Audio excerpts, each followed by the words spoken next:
Election has attracted a wide range of candidates vying for political seats, with some of the incumbent members of parliament vying for the governorship position as one way of clinching a bigger seat. Some are basing their campaigns on their track record in parliament.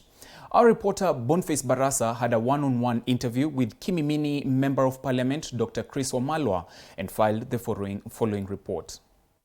Constituency Member of Parliament Dr. Chris Wamalwa, who is serving his second term in Parliament, and many know him for his contribution in legislation in the National Assembly. The key business of a Member of Parliament is to legislate, and there are many bills I brought on the floor of the House. For instance, when you talk about the Basic Education Act, I brought an amendment to that. There's also one for the ranking of schools. I brought back actually the ranking of schools.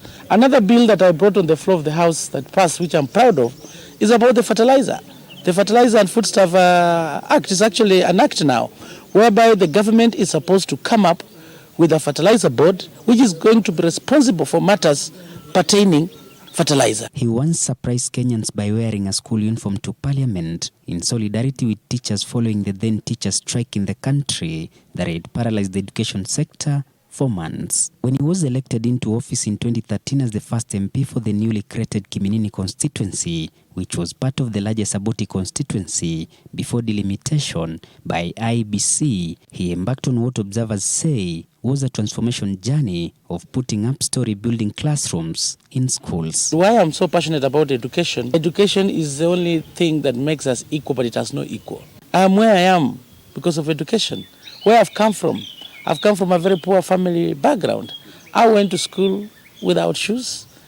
I went to school, I'm a beneficiary of the bursary program.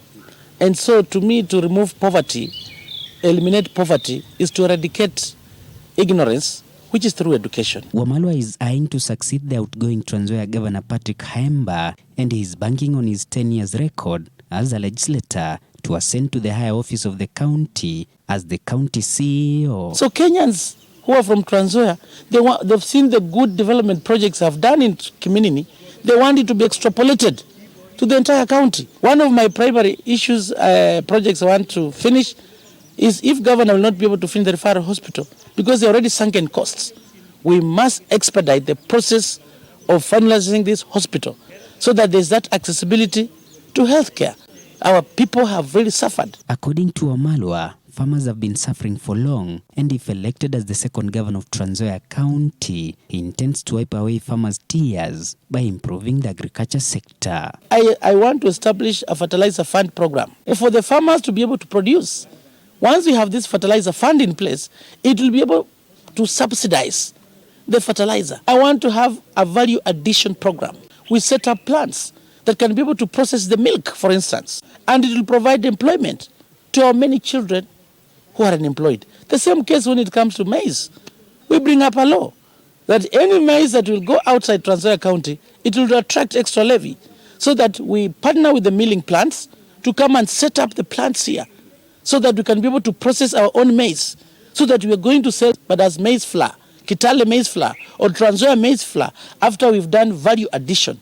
And this will help our farm. Wamalwa will square it out with former Rift Valley coordinator George Natembea in the August 9 election. I also want to start a governor scholarship program so that the children who have done very well, coming from poor families, the governor's bursary program or scholarship program should be able to pay school fees for them from secondary school up to university. Boniface Barasa, TV 47.